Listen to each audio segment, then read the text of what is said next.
Koyun yetiştiriciliği. Aklınıza ne geliyor? Muhtemelen böyle pastoral manzaralar, hani eski gelenekler falan. Ama durun bakalım.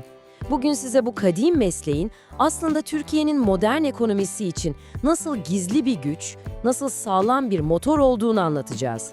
Beklediğinizden çok daha fazlası var. Peki neden şimdi, yani binlerce yıldır yapılan bu iş, neden bugünlerde bu kadar popüler oldu, neden yeniden yükselişte? İşte bu sorunun peşine düşeceğiz. Gelin birlikte bakalım bu işin sırrı neymiş? Şimdi ilk olarak işin matematiğine bakalım. Yani ne kadar akıllıca ve ölçeklenebilir bir iş olduğuna odaklanalım. Çünkü bu sadece bir gelenek değil, bayağı bildiğiniz sağlam bir yatırım modeli. Bakın, rakamlar zaten her şeyi anlatıyor. Bir yanda büyükbaş hayvancılık var, işe girmek için cebinizden 1,5-2 milyon lira çıkması gerekiyor. Diğer yanda ise küçükbaş, yani koyun yetiştiriciliği. Burada 400-600 bin lirayla işe başlayabiliyorsunuz. Aradaki fark muazzam.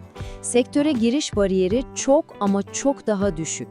Ama işin en güzel tarafı ne biliyor musunuz? Paranızın ne kadar hızlı geri döndüğü. Şöyle düşünün, koyunların gebelik süresi sadece 5 ay. İneklerde bu süre çok daha uzun. Üstüne bir de çoğu zaman ikiz, hatta bazen 300 doğuruyorlar. Bu inanılmaz bir avantaj. İşte bütün bu anlattıklarım bizi şu sonuca getiriyor. Sürü 2'ye katlanıyor, hem de çok kısa bir sürede. Tabii ki doğru bir yönetim şart ama bu potansiyel, karlılığın ne kadar hızlı tırmanabileceğini net bir şekilde ortaya koyuyor. Peki masraflar ne olacak? Biliyorsunuz, hayvancılıkta en büyük dert yem maliyetidir. İşte koyunların bir süper gücü de burada devreye giriyor. Büyükbaş hayvanların yüzüne bakmadığı o kısa otları, verimsiz gibi görünen meraları bile değerlendirebiliyorlar. Bu ne demek? Yem maliyetiniz ciddi şekilde düşüyor demek. Ve dahası var, tek bir gelir kapısına mahkum değilsiniz. Bakın, eti para, sütü para, yünü para, derisi para, hatta gübresi bile para. Bu çeşitlilik ne anlama geliyor? Piyasa bir alanda dalgalansa bile diğerleri sizi ayakta tutuyor. Resmen ekonomik bir sigorta gibi. Tamam, işin para kısmını anladık. Ama bu modelin güzelliği sadece karlılıkla sınırlı değil. Gelin şimdi biraz daha geniş bir açıdan bakalım, bu iş ne kadar dayanıklı ve sürdürülebilirmiş. Şu ifadeye bir bakın.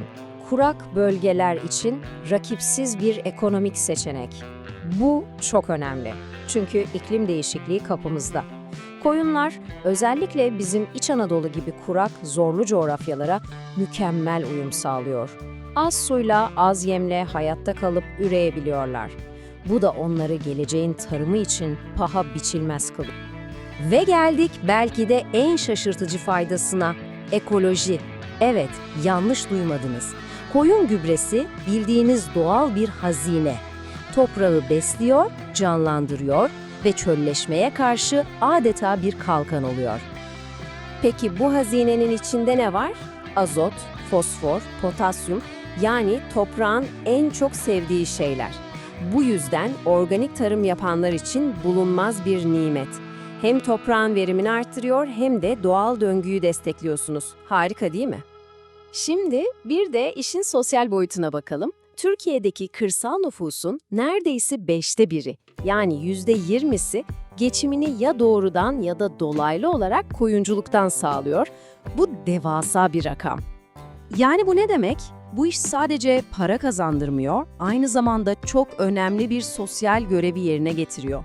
Kırsalda insanlara iş imkanı sunuyor, büyük şehirlere göçü yavaşlatıyor ve köylerimizin o değerli sosyal yapısını, kültürünü korumamıza yardımcı oluyor. İyi de madem bu iş bu kadar iyi, neden özellikle şimdi diyoruz? Cevap basit. Çünkü hem devletin sunduğu destekler hem de piyasadaki fırsatlar tam anlamıyla zirvede. Bakın, devlet diyor ki sen bu işe gir, ben arkandayım.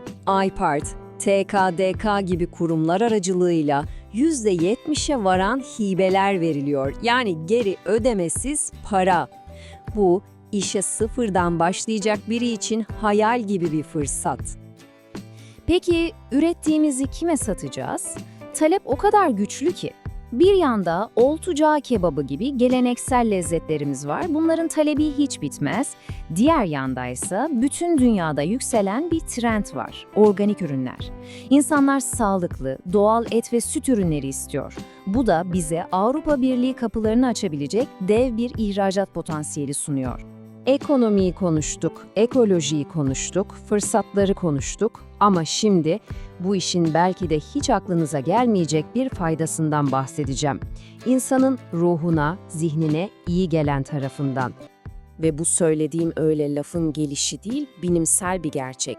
Hayvanlarla vakit geçirdiğinizde, onlarla ilgilendiğinizde beyniniz endorfin ve oksitosin salgılıyor. Bunlar hani şu mutluluk hormonu dediklerimiz. Aynı zamanda stres hormonu olan kortizol seviyeniz de düşüyor. Kısacası bu iş doğal bir terapi. Şehir hayatının bizden çaldığı o huzuru geri veriyor. Yani bütün bu anlattıklarımızı tek bir cümlede özetleyecek olursak olay şu: az girdiyle çoklu çıktı. Koyun yetiştiriciliği tam olarak bu demek. Az bir yatırımla başlıyorsunuz ve karşılığında et, süt, yün, gübre, sosyal fayda, ekolojik katkı alıyorsunuz. Kendi kendine besleyen, büyüyen, müthiş verimli bir... Birkaç aya burayı yaşanabilir hale getirebilirsek koyunu da getireceğiz buraya. Koyunu da getireceğiz. Birkaç ay ya burayı bitirmemiz gerekiyor. Hatta bir aya falan. Çoban da başladı işe. Bu deposu da şeyin arkasında, çadırın. Koyunlar geldi nihayet.